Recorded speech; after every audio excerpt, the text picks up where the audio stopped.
فيما يخص المعارك بحال اللي كنصوبوا شنشره جويه. سالينا المناطق المقاومه المسلحه، دابا غندوزو مع المعارك. كاين 4 ديال المعارك في المقاومه المسلحه، كاين 4 المعارك. كانت عندنا معركه سيدي بوعثمان في 1912، كانت عندنا معركه الهري في 1914، كانت عندنا معركه بوغافل في 1933، وكانت عندنا معركه الانوار في 1921.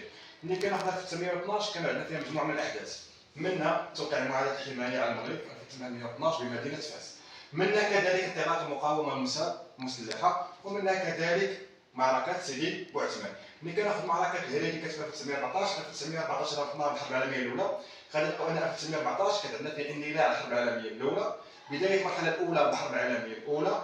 عندي كذلك فيها اغتيال ولي عهد النفس من طرف طالب سربي، وحاليا دابا عندي بعض المجددات اللي هي معركه الهري. هنا غادي نكونوا تعرفنا على المعارك.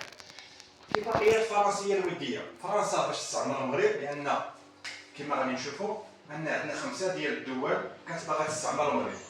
5 ديال الدول كانت عندنا فرنسا كانت باغا تستعمر المغرب، كانت عندنا كذلك ايطاليا كانت باغا تستعمر المغرب، انجلترا كانت باغا تستعمر المغرب، والمانيا واسبانيا. في الاخير شكون اللي استعمر المغرب؟ استعمروا 2 ديال الدول، فرنسا واسبانيا.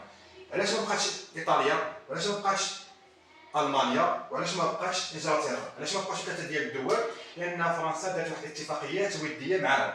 دارت اتفاق ودي مع الطليان فوقاش في 1902 بمقابل ان فرنسا قالت للطليان خذي حقي في ليبيا بمقابل ان ناخذ المغرب. اذا هنا ايطاليا مشات. في 1904 كدير اتفاق فرنسي انجليزي حول المغرب ومصر، بمعنى فرنسا قالت لانجلترا خذي حقي في مصر بالمقابل هي تاخذ المغرب. واخر اتفاق عندنا هو 1911 حول المغرب وجزء من الكونغو اللي كان مع المانيا. وهنا غادي نشوفوا ان المغرب عوض كانوا غادي يستعمروا 5 ديال الدول، استعمروا فقط 2 ديال الدول اللي هما اسبانيا وفرنسا. اذا المغرب شحال من دوله كانت باغا تستعمروا 5 ديال الدول، شحال من دوله استعمرته 2 ديال الدول. منين تم الاستعمار ديالو تقسم 3 ديال المناطق، وهي الخطه اللي كنلعبوا بها دابا في المغرب هي 5 2 3. بمعنى 5 2 3 5 الدول كانت باغا تستعمر المغرب، 2 ديال الدول استعمرته وتقسم 3 ديال المناطق. اذا هنا غادي نكونوا ساليين. هضرت المناطق اللي غادي نقسموهم هي منطقه فرنسيه، منطقه اسبانيا، ومنطقه طنجه الدوليه.